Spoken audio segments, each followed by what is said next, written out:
नमस्कार साथियों, स्वागत है आपका दृष्टि आईएएस के इनफोकस प्रोग्राम में। मेरा नाम है मनीष। 12 मार्च का भारतीय राष्ट्रीय आंदोलन में विशिष्ट महत्व स्थापित है, क्योंकि 12 मार्च 1930 को महात्मा गांधी ने साबरमती आश्रम से दांडी यात्रा की शुरुआत की थी, जो दांडी यात्रा 6 अप्रैल 1930 तक चली। और इसी के साथ भारत में शुरुआत होती है सविनय अवज्ञा आंदोलन की, जो सही मायनों में एक जन आंदोलन था। ये जन आंदोलन क्यों था और दांडी यात्रा की शुरुआत किन परिस्थितियों में हुई थी, चलिए जानते हैं इन फोकस के प्रोग्राम में। सबसे पहले देखते हैं कि इस पूरे टॉपिक के अंतर्गत किन पक्षों पर बात होगी। 12 मार्च का विशिष्ट महत्व भारतीय राष्ट्रीय आंदोलन के अंतर्गत स्थापित है दांडी यात्रा को लेकर के, इसी के कारण ये पूरा टॉपिक चर्चा में है। सबसे पहले दांडी यात्रा का सामान्य परिचय लेंगे, फिर देखेंगे कि भारतीय राष्ट्रीय आंदोलन में एक घटना नहीं बल्कि एक प्रक्रिया था, और राष्ट्रीय आंदोलन के परिप्रेक्ष्य में दांडी यात्रा के महत्व को समझने का प्रयास करेंगे। साथ ही इसने भारतीय स्वतंत्रता की प्राप्ति में किस प्रकार का प्रभाव उत्पन्न किया, उस प्रभाव पर भी चर्चा होगी। और अंत में आपके लिए एक अभ्यास प्रश्न होगा, जिसका उत्तर आपको कमेंट बॉक्स में कमेंट करके देना होगा। ये जो पूरा विषय है यूपीएससी की मुख्य परीक्षा के सामान्य अध्ययन प्रश्न पत्र 1 से जुड़ेगा, उसके भारतीय इतिहास, राष्ट्रीय आंदोलन जैसे खंड से जोड़ करके आप इसे देख सकते हैं। हम अपने प्रोग्राम में आगे बढ़े उससे पहले आप हमारे चैनल को सब्सक्राइब जरूर करिए और बेल आइकन दबाइए, ताकि सभी प्रोग्राम का नोटिफिकेशन आपको मिल सके। इन प्रोग्राम से आप जुड़े, इनका लाभ उठाएं। साथ ही इन सभी प्रोग्राम की पीडीएफ फाइल इन फोकस दृष्टि आईएएस के टेलीग्राम चैनल पर आपको उपलब्ध कराई जा रही है। डिस्क्रिप्शन में दिए गए लिंक पर जाकर आप पीडीएफ फाइल डाउनलोड कर सकते हैं। तो अब अपने प्रोग्राम की शुरुआत करते हैं और सबसे पहले दांडी यात्रा का एक सामान्य परिचय लेते हैं। किसका? दांडी यात्रा का। दांडी यात्रा की शुरुआत कब से होती है? शुरुआत होती है 12 मार्च 1930 से इसकी शुरुआत हुई, और कब तक चला? ये चला 6 अप्रैल 1930 तक चला। कहां से इसकी शुरुआत हुई? साबरमती आश्रम से। साबरमती आश्रम से इसकी शुरुआत हुई, और कहां तक? अरब सागर के तट पर स्थित दांडी तक की यात्रा हुई। 241 मील की यात्रा थी, और इसी के साथ शुरुआत किसकी हुई? सिविल डिसोबीडियंस मूवमेंट की, सीडीएम की, या सविनय अवज्ञा आंदोलन, जिसको आप जानते हैं। सविनय अवज्ञा आंदोलन इसलिए विशिष्ट हो जाता है क्योंकि सविनय अवज्ञा आंदोलन में भारत के अलग अलग वर्गों की भूमिका स्थापित हुई। न केवल महिलाओं की भूमिका इस आंदोलन में स्थापित हुई, महिलाओं के साथ किसानों, किसानों के साथ श्रमिकों, श्रमिकों के साथ छात्रों, छात्रों के साथ दुकानदारों और व्यापारियों की भूमिका भी इस आंदोलन में स्थापित हुई, और इसलिए इसे सही मायनों में एक जन आंदोलन की संज्ञा दी जाती है। जन आंदोलन की संज्ञा दी जाती है, जो महात्मा गांधी के सत्याग्रह के सिद्धांत पर आधारित है। दांडी यात्रा को नमक सत्याग्रह के नाम से भी जाना जाता है। नमक सत्याग्रह के नाम से भी जाना जाता है क्योंकि इसके पीछे का दृष्टिकोण ये था कि अंग्रेजों के नमक पर एकाधिकार का विरोध करने के लिए, नमक पर अंग्रेजों के एकाधिकार का विरोध करने के लिए, कर का प्रतिरोध करने के लिए, ये अपने आप में अहिंसा के सिद्धांत पर चलाए जाने वाला एक सत्याग्रह आंदोलन था। एक सत्याग्रह प्रतिक्रिया थी ब्रिटिश शासन की प्रकृति के खिलाफ। आप जानते हैं कि भारत में जो ब्रिटिश शासन था वो किस प्रकार का शासन था? एक साम्राज्यवादी औपनिवेशिक शासन था। इसका मतलब क्या हुआ? साम्राज्यवाद का सीधा मतलब होता है किसी क्षेत्र पर राजनीतिक नियंत्रण स्थापित करना। औपनिवेश का क्या मतलब होता है? उसका मतलब होता है सामाजिक आर्थिक रूप से उस क्षेत्र का शोषण करना। तो भारत में ब्रिटिश शासन कैसा शासन था? एक साम्राज्यवादी औपनिवेशिक शासन था, जिसने भारतीय समाज का सामाजिक आर्थिक रूप से शोषण किया, और इसलिए ब्रिटिश हित और भारतीय हित आपस में टकराते थे। उनमें एक अंतर विरोधात्मक संबंध था, और इसकी स्वाभाविक प्रतिक्रिया होनी ही थी। जो भारतीय राष्ट्रीय आंदोलन, एक जो सबसे व्यापक प्रतिक्रिया आई, वो भारतीय राष्ट्रीय आंदोलन के रूप में आई, और इस भारतीय राष्ट्रीय आंदोलन का सबसे बड़ा नेतृत्व किसके द्वारा किया गया? भारतीय राष्ट्रीय कांग्रेस के द्वारा किया गया। गांधी जी का नेतृत्व किस प्रकार से स्थापित हुआ, उस नेतृत्व के बारे में भी जान लीजिए। गांधी जी दक्षिण अफ्रीका से 1915 में भारत में आए, और 1920 में ये भारत में जो भारतीय राष्ट्रीय आंदोलन के एक प्रमुख नेता के रूप में उभर गए, या आप कह सकते हैं भारतीय राष्ट्रीय कांग्रेस के एक प्रमुख नेता के रूप में उभर गए। और इस बीच इन्होंने कई महत्वपूर्ण काम किए, जैसे 1917 से 1918 के दौरान चंपारण सत्याग्रह आपको देखने को मिलता है, खेड़ा सत्याग्रह आपको देखने को मिलता है, और अहमदाबाद का हड़ताल भी आपको देखने को मिलती है। अहमदाबाद सत्याग्रह भी आपको देखने को मिलता है। और इनके माध्यम से और साथ ही रोलेट एक्ट के विरोध के माध्यम से महात्मा गांधी 1920 में एक निर्विवाद नेता के रूप में उभर गए और 1920 से ही शुरुआत होती है असहयोग आंदोलन की। असहयोग आंदोलन भी अपने आप में एक बहुत बड़ा आंदोलन था। इस असहयोग आंदोलन को 1922 में जब हिंसा की एक घटना घटी, उस हिंसा की घटना के घटने के आधार पर गांधी जी ने वापस ले लिया, क्योंकि गांधी जी के जिन सिद्धांत पर वो राष्ट्रीय आंदोलन को खड़ा करना चाहते थे, उन सिद्धांतों में से एक सिद्धांत था अहिंसा का सिद्धांत। क्योंकि गांधी जी का यह मानना था कि अहिंसा ही भारतीय राष्ट्रीय आंदोलन को सही मायनों में एक जन आंदोलन बना सकती है।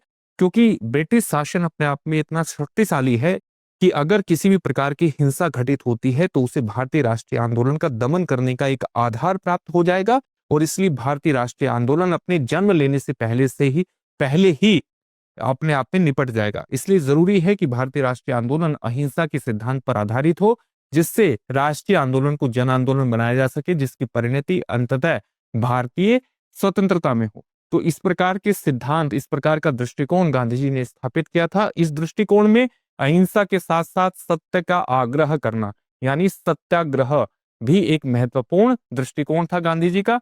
उनका कहना यह था कि ब्रिटिश शासन अपने आप में असत्य पर आधारित है और इसलिए सत्य का आग्रह करना ही हमारे जन आंदोलन का एक महत्वपूर्ण आधार होना चाहिए। साथ ही वो साधन और साध्य की नैतिकता में भी विश्वास करते थे, और भारतीय राष्ट्रीय आंदोलन का साध्य क्या था? स्वराज प्राप्त करना, स्वराज प्राप्त करना।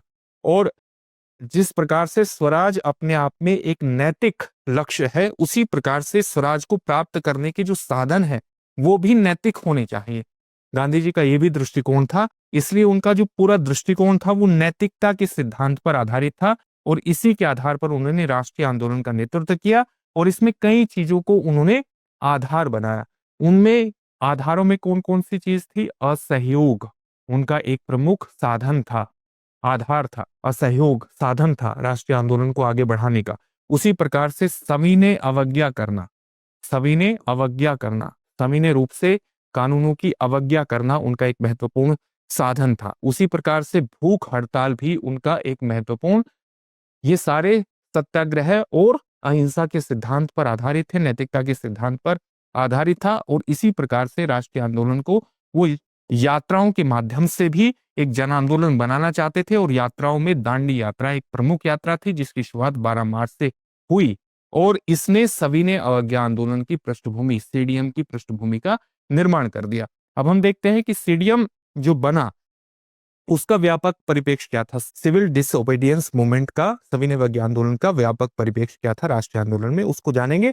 लेकिन उससे पहले आपके लिए एक महत्वपूर्ण सूचना यह है कि इस होली के अवसर पर दृष्टि संस्थान आपके लिए एक विशिष्ट उपहार लेकर के आया है। उपहार क्या है? दृष्टि लर्निंग ऐप पर उपलब्ध IAS-GS ऑनलाइन फाउंडेशन कोर्स पर, जो कि हिंदी और इंग्लिश दोनों माध्यमों में है, आपको 60% का डिस्काउंट मिल रहा है। और ये कोर्स केवल आप प्राप्त कर सकते हैं 40,000 के मूल्य पर। सभी क्लासेस एक बार में ही आप पा सकते हैं।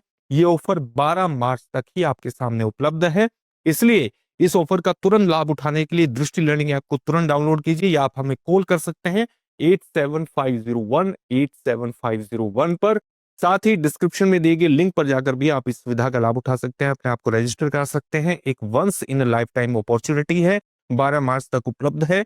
तो इस कोर्स से जुड़िए। ये कोर्स IAS 2026, IAS 2027 को ध्यान में रखते हुए विशेष रूप से डिजाइन किया गया है। कोर्स का नाम क्या है? IAS-GS online foundation course, Hindi और अंग्रेजी दोनों माध्यमों में उपलब्ध है दृष्टि लर्निंग ऐप के माध्यम से। तो इससे जुड़िए और सफलता की दिशा में आगे बढ़िए। अब हम देखते हैं कि दांडी मार्च का व्यापक परिप्रेक्ष्य देखते हैं। व्यापक परिप्रेक्ष्य आपने देख लिया कि गांधी जी किस प्रकार से एक नेता के रूप में उभरे। आप ये भी जानते हैं कि 1919 में एक अधिनियम लाया गया था ब्रिटिश शासन के द्वारा भारत में अपने शासन को सुदृढ़ करने के लिए, और ये कहा गया था कि 10 वर्ष बाद इसकी समीक्षा भी की जाएगी। और इसकी समीक्षा के लिए उन्होंने 1927 में एक कमीशन की स्थापना की, जिस कमीशन को हम जानते हैं साइमन कमीशन। साइमन कमीशन क्यों कहा जाता है? क्योंकि इसके अध्यक्ष जॉन साइमन थे। जो इस कमीशन में एक भी भारतीय सदस्य नहीं था, इसलिए भारतीय राष्ट्रीय आंदोलन, विशेष तौर से भारतीय राष्ट्रीय कांग्रेस के द्वारा इसका विरोध किया गया। और इसके विरोध में एक सर्वदलीय एकता भी हमें देखने को मिलती है, सभी दलों के द्वारा एक एकता भी देखने को मिलती है। केवल यूनियनिस्ट पार्टी इस एकता में शामिल नहीं थी। कौन सी पार्टी शामिल नहीं थी? यूनियनिस्ट पार्टी इसमें शामिल नहीं थी। साथ ही जो मुस्लिम लीग का एक धड़ा था, जो मोहम्मद अली जिन्ना के नेतृत्व वाला धड़ा था, वो इसमें सर्वदलीय एकता में शामिल था। मुस्लिम लीग का जो दूसरा धड़ा था, वो मोहम्मद सफी वाला जो धड़ा था, वो इस एकता में शामिल नहीं था, सर्वदलीय एकता में वो शामिल नहीं था। लेकिन बड़े स्तर पर हमें एक एकता देखने को मिलती है और इस चुनौती का भारत ने बखूबी जवाब देने का प्रयास किया। भारतीय राष्ट्रीय आंदोलन ने बखूबी देने का प्रयास किया और भारतीय राष्ट्रीय कांग्रेस ने एक कमेटी स्थापित की मोतीलाल नेहरू की अध्यक्षता में, जिसने अपनी रिपोर्ट भारत में संवैधानिक विकास किस प्रकृति का होना चाहिए उसके संबंध में रिपोर्ट 1928 में सौंप दी। 1928 में जो नेहरू रिपोर्ट आई उसमें लक्ष्य रखा गया डोमिनियन स्टेटस का। ये कहा कि डोमिनियन स्टेटस भारत को प्रदान किया जाए ब्रिटिश शासन द्वारा, और अगर एक साल के भीतर इस मांग को पूरा नहीं किया गया तो 1929 में भारत का लक्ष्य क्या होगा? पूर्ण स्वराज का लक्ष्य होगा, पूर्ण स्वराज का लक्ष्य होगा। लेकिन अंग्रेजों की तरफ से इस पूरी रिपोर्ट के प्रति एक उदासीन रवैया अपनाया गया। इसलिए 1929 में जो लाहौर अधिवेशन हुआ, उस लाहौर अधिवेशन में पूर्ण स्वराज का लक्ष्य घोषित कर दिया गया। भारतीय राष्ट्रीय कांग्रेस के द्वारा पूर्ण स्वराज का लक्ष्य घोषित कर दिया गया और फिर पूर्ण स्वराज का ये लक्ष्य घोषित हो गया। और फिर 12 मार्च 1930 से महात्मा गांधी के द्वारा दांडी यात्रा की शुरुआत की गई और एक सविनय अवज्ञा आंदोलन, सिविल डिसओबीडियंस मूवमेंट खड़ा कर दिया गया। इस सिविल डिसओबीडियंस की शुरुआत होने के बाद 5 मई को महात्मा गांधी को गिरफ्तार कर लिया गया। इसकी सिविल डिसओबीडियंस मूवमेंट की भारत में अलग अलग तरह की अभिव्यक्तियां हुई। अंग्रेजों ने इसके प्रति दमन की नीति अपनाई और इस सिविल डिसओबीडियंस मूवमेंट के दौरान 60,000 से अधिक लोगों को गिरफ्तार किया गया। लाखों लोग इस आंदोलन में शामिल हुए। महात्मा गांधी को 5 मई 1930 को गिरफ्तार कर लिया गया, लेकिन उन्हें जनवरी 1931 में छोड़ दिया गया। इसके बाद हमारे सामने गांधी इरविन समझौता, लॉर्ड इरविन उस समय भारत के वाइसरॉय थे, तो हमें गांधी इरविन समझौता देखने को मिलता है। और इसके बाद महात्मा गांधी गोलमेज सम्मेलन में भी भाग लेते हैं। गोलमेज सम्मेलन क्यों हो रहे थे? क्योंकि जो साइमन कमीशन स्थापित हुआ था उसकी 1930 में रिपोर्ट आई थी और 1930 में जब रिपोर्ट आ गई तो इस पर चर्चा के लिए गोलमेज सम्मेलन लंदन में आयोजित किए गए। और गोलमेज सम्मेलन एक 1930 में हुआ था, दूसरा 1931 में होना था। इस 1931 में शामिल होने की गांधी जी ने हामी भर दी। इस गोलमेज सम्मेलन में गांधी जी शामिल हुए, लेकिन इससे गांधी जी को निराशा लगी और इस प्रकार से 1932 में सिविल डिसओबीडियंस मूवमेंट यानी सीडीएम का, सविनय अवज्ञा आंदोलन का दूसरा चरण शुरुआत होता है। यह अपने आप में एक जन आंदोलन था, जैसा कि आपको बताया कि इसमें भारत के किसान, भारत की महिलाएं, भारत के श्रमिक, छात्र, व्यापारी, दुकानदार सब लोग शामिल हुए। इस प्रकार से ये अपने आप में एक जन आंदोलन बना। 1930 से लेकर के 2 चरणों में 1934 तक सिविल डिसओबीडियंस मूवमेंट चला और इसने अपने आप में भारत में स्वतंत्रता की एक पृष्ठभूमि का निर्माण कर दिया। किस प्रकार से? क्योंकि इसने एक ऐसी पृष्ठभूमि का, एक ऐसे जन आंदोलन का निर्माण कर दिया जिसकी अभिव्यक्ति हमें अलग अलग चरणों में देखने को मिलती है। भारतीय राष्ट्रीय आंदोलन लगातार सशक्त होता चला गया, सुदृढ़ होता चला गया और इसकी अभिव्यक्ति कई चरणों में हमें देखने को मिलती है। 1940 में व्यक्तिगत सत्याग्रह हमें देखने को मिलता है। इसी के अलावा 1942 में हमें भारत छोड़ो आंदोलन देखने को मिलता है और इन सब की परिणति यानी 1930 से 1934 के सिविल डिसओबीडियंस मूवमेंट, इससे पहले 1920 के 1922 असहयोग आंदोलन, 1930 से 34 का सिविल डिसओबीडियंस मूवमेंट, 1940 से का व्यक्तिगत सत्याग्रह, 1942 का भारत छोड़ो आंदोलन और इन सब की अभिव्यक्ति हमें किसमें देखने को मिलती है? 1947 के भारतीय स्वतंत्रता में देखने को मिलती है। इस प्रकार से जो दांडी मार्च से सविनय अवज्ञा आंदोलन की शुरुआत हुई थी वो अपने आप में एक विशिष्ट शुरुआत थी। उसने भारतीय राष्ट्रीय आंदोलन को जन आंदोलन बनाने में महत्वपूर्ण भूमिका निभाई, जिसकी अंततः परिणति 1947 में भारतीय स्वतंत्रता में हुई और ये महत्व स्थापित करता है 12 मार्च 1930 का भारतीय स्वतंत्रता संग्राम में। यही इसका सबसे बड़ा महत्व भी है। हमने महत्व पर भी इसकी चर्चा कर ली। इसका प्रभाव, वही प्रभाव पर हमने चर्चा कर ली है। उसका प्रभाव ये हुआ कि 1947 में भारत को आजादी प्राप्त हुई।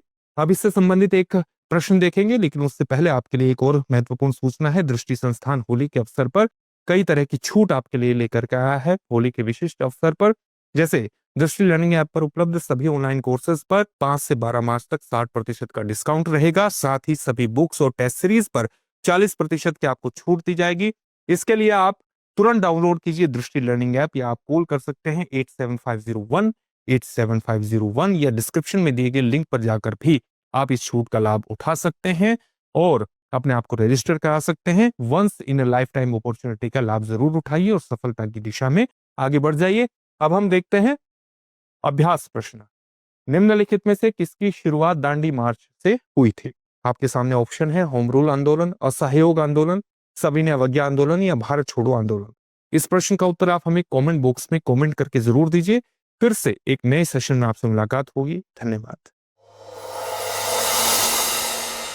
डियर व्यूअर्स, अपने एग्जाम की तैयारी को और बेहतर करने के लिए हमारे चैनल को लाइक, शेयर और सब्सक्राइब करना न भूलें।